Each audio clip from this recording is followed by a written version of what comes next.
Everyone, welcome back to my next video. Well, the RTR is coming up right away, and I believe this is going to be the best one ever. There's no question in my mind. This is going to be the best RTR ever, and you should each and every one come. Now, sadly, there's a lot of questions going around. There's a lot of misinformation going around. There's a lot of fear and uncertainty and doubt going around about the RTR. And I want to address that all. And I just want to assure you that it's almost all of it is just that. It's kind of a hysteria. And I don't really understand that. We're as a people, we kind of love to be afraid. And we embrace fear, and our life is full of fear.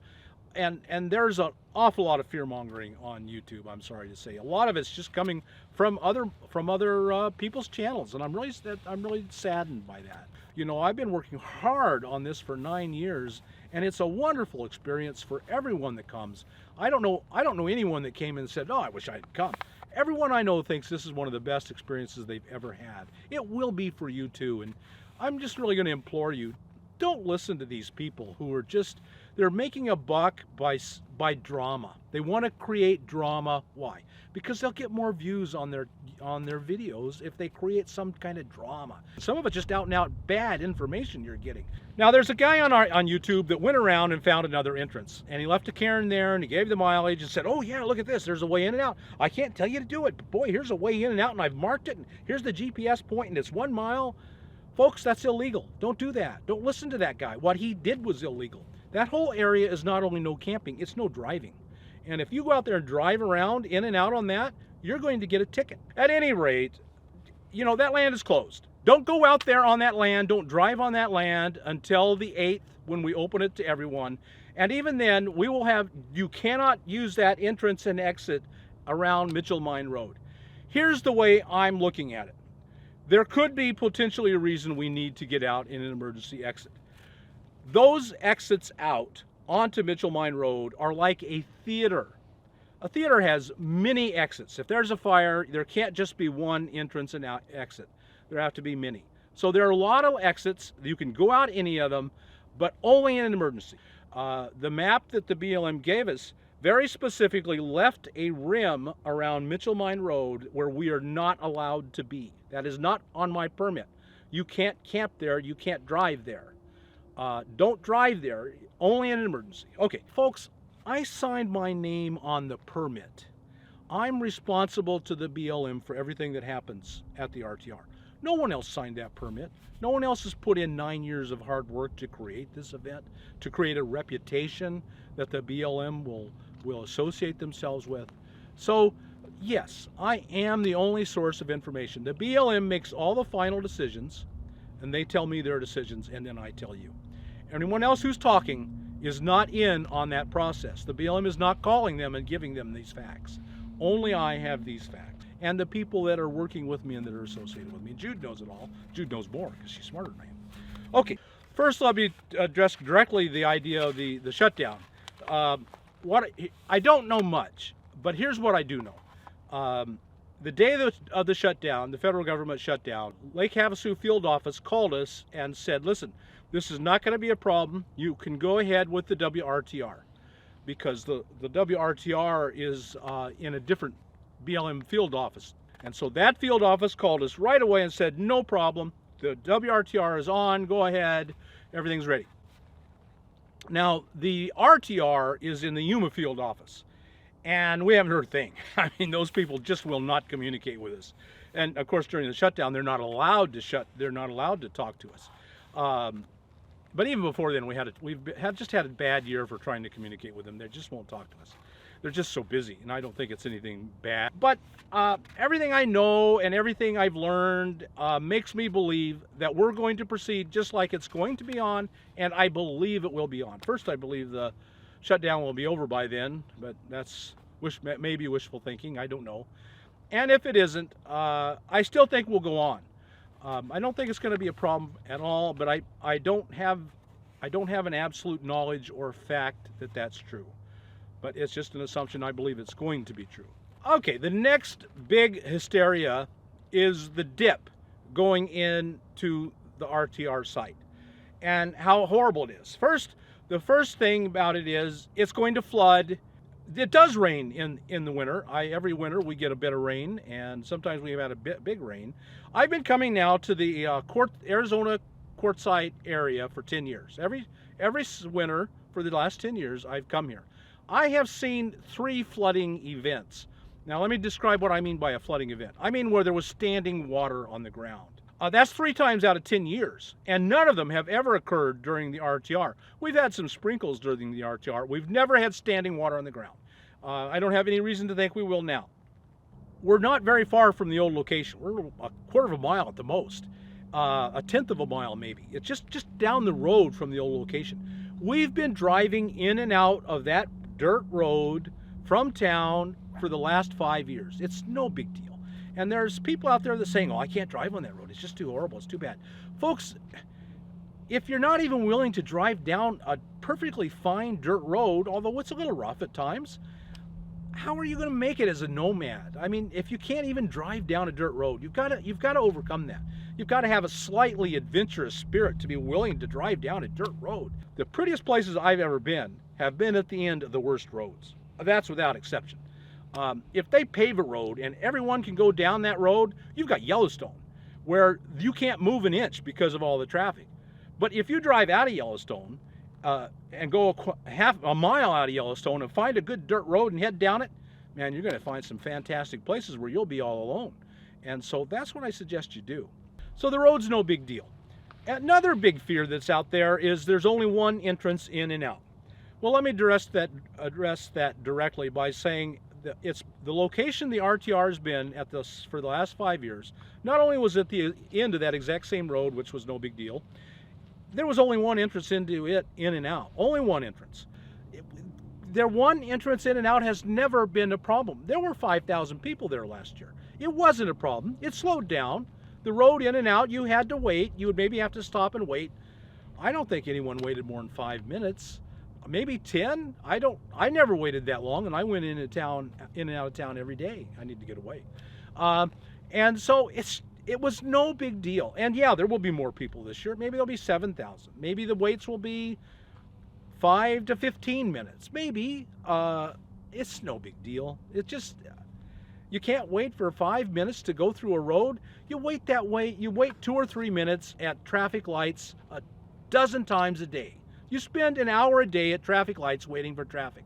You can't go to the RTR and wait 10 minutes to get in and out. I mean, think about the logic in that. It's just the same it's always been. It's a quarter mile out, and there'll be a few more people. And so people are saying, what if a car gets stuck in the gully? Well, there are going to be a dozen other cars there. I've always got a tow strap in my van. I'll just tow them out. Again, for the last 5 years, there's only been one entrance in and out of the RTR. That never happened before. There was never a flood before. There was never a car broke down there before. But all of a sudden now, because the fear mongers are out stirring up as much fear as they can, we're hysterical about it. It's nothing. It's nothing. If you're going to live your life by fear, you're not going to have much of a life. I'll just tell you that. My message to you is don't live your life by fear. Take a chance. This isn't even a chance. If you think this is taking a chance, you really need to reevaluate your life. There's no risk here. A really big deal is the crowds, and I've been saying this for the last 5 years as the RTR started to grow. It is a big desert. If there are too many people for you at the RTR, it's a huge desert.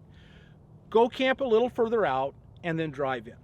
And in this case, we are just down the road from the old RTR site. So it's a big desert. And another big news is the escapees are not coming back to that old site.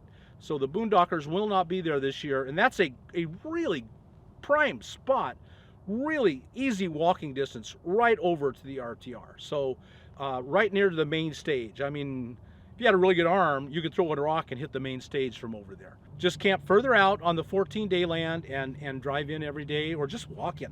Park on the outside and walk in the entrance. From that dip until the main fire pit is an easy walking distance for almost anyone. And if you're handicapped, then you can go in and camp right beside it in the handicap parking or in regular parking. So another big question is it going to be big enough? A few people have driven out there, illegally driven out there, and said, oh, there's just not enough camping here. There's nowhere, we can't all fit in here, it's crazy, it's too small. Well, that's because they didn't drive around, which is right, because it would have been illegal to not to drive around. But I have driven around, and there's a lot of room. There's a ton of room. My friend Matt Kochel went out with me, and he flew his drone while I drove through the land, just to show you how much land there was. We started at the far northwest corner, which is by the escapees, and we drove down the main road and out the far southwest corner. Now remember, you can't go in and out there. We stopped short of Mitchell Mine Road because that's illegal. You can't go out that way. You can't camp in there. You can't drive in there. Even during the RTR, the area about 50 feet along the line of Mitchell Mine Road is closed. You can't go on it. But this video of the drone will show you how much land there is. Okay, so let's take a look at this video and I'll show you just how much room there is. Okay, so now I'm going to go in with the drone. What you're looking at here is the old fire pit at the old RTR site. This has been the site for the last 5 years. And we're going to fly up here a bit from it and turn around. And what I want you to see is the entrance. At the entrance to the old RTR site, there was only one way in, just like the new RTR site. You see that? That is the only entrance. And yes, it slowed down. Traffic slowed down a bit, no doubt about it. I've waited there maybe 5 minutes at a time trying to pull out on the road. Folks, really that 5 minutes is no big deal. That's not much more than a long traffic light. So it's also easy to walk, or if you have a bike, ride a bike. You can saw that it's just right up the road. This is Mitchell Mine Road. You can see it's turning left here at the hard curve. And right ahead of us is the famous dip. And then my van has passed it. So we're going to fly the drone here through the dip. And it's no big deal so far.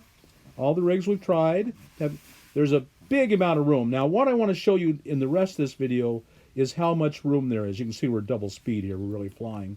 This is the second dip. This was dozed out. This is not hard. I think we can all get through this. Now we're coming up on the third one, the third gully. And it is hard. We won't get past it. Most of us can't. But you see off to the left, look off to the left, that big finger of desert concrete. There's a ton of camping down there. That's what I want to show you. We're going to fly the drone overhead, and I'm going to drive down there and show you just how much camping there is. It's a huge amount. Now we are popped over to the very far northwest corner. We'll fly up here a bit and you'll get your bearings. And you're going to follow me in my van. So right across the street there is where the escapees were, if you know where that is. And if we kept flying, we'd go right into Quartzsite. You can just barely see Quartzsite in the background at the very top. So we're at the far northwest corner, and I've double speeded here. You can see we're flying down the road. I didn't really drive this fast.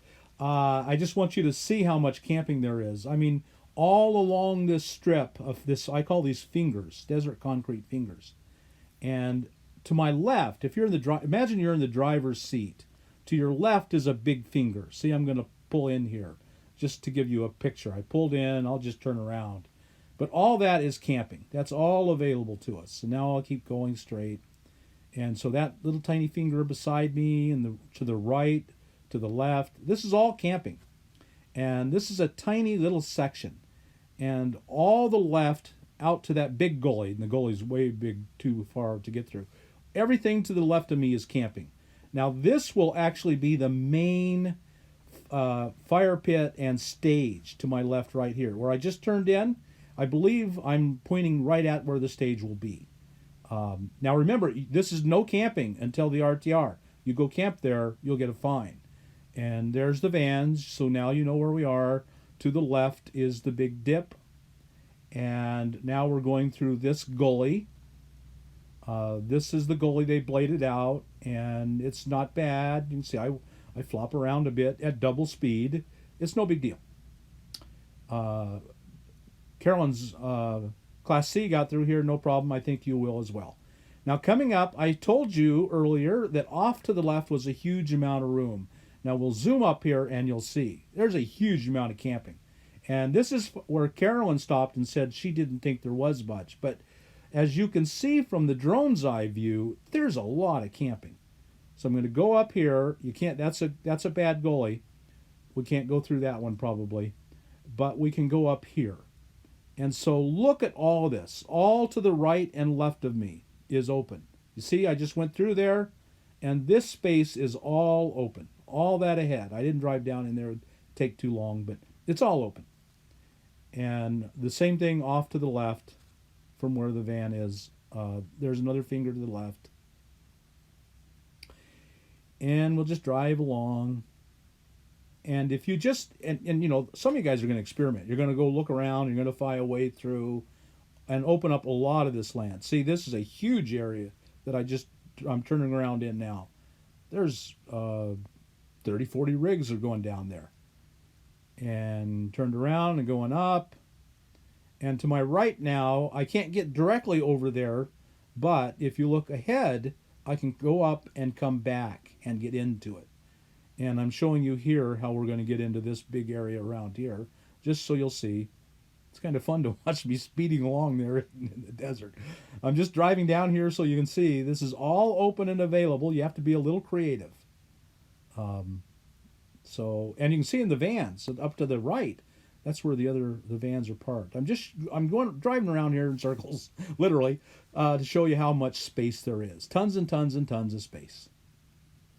I mean, that's just a huge amount of camping right there. And now we'll keep going out and out and out. And that's Mitchell Mine Road in the background. Now, remember, I said in the video, you cannot go out there and camp you cannot entrance and get in and out of Mitchell Mine Road. You can't camp along Mitchell Mine Road. They don't want us to. And so we're going to stop short in this video of Mitchell Mine Road. You can see I'm just going to turn around and go back, and another huge, enormous amount of camping. This amount of camping is as much as we saw up till now altogether. But you couldn't see it until we got the drone out and showed it to you. This is just a huge amount of camping. So all the worries and fears, oh, we're going to camp, there's not going to be, it's a disaster. They can't possibly fit us all in there. Well, we can. We really can. And there's a lot of 14-day land around it, so you can go out there too. So we're driving and driving and speeding and speeding. And these gullies do separate, but you can almost always drive to the end of them and find a way around. So to the left here, I can go right down there. To the left, I can go down that next finger. And to the left of those two, I can go to the third finger. And this is as far as we're going to go. You don't want to go out to Mitchell Mine Road. Again, they do not want us driving. The BLM does not want us driving in and out on Mitchell Mine Road. So there you have it. You know, there we drove along out there, and there's a ton of room. There's a ton of places to camp. It won't be any issue at all finding camp. And again, if it gets full, just go out into the 14-day land. There's an unlimited amount of 14-day land.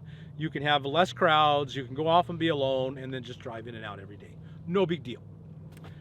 We did that last year. I drove in and out every day because I camped far away and all alone. I mean, I literally camped all alone. When I stepped out of the rig, there was no one around except a couple people I wanted there. And I drove in and out every day, and it was not an issue, and there were 5,000 people, and there was only one entrance in and out. So it was the exact same situation, and it was no big deal. Again, it's going to be the best RTR ever. We're the best organized. It's amazing, wonderful people that come. You'll make life-changing, lifelong friends. I can, if you're in the least bit friendly and open to it, I can guarantee your life will be changed at this event. So I hope to see you there. If you got anything out of this video, like us on YouTube, subscribe to the channel, hit that thumbs up button, and we'll talk to you later.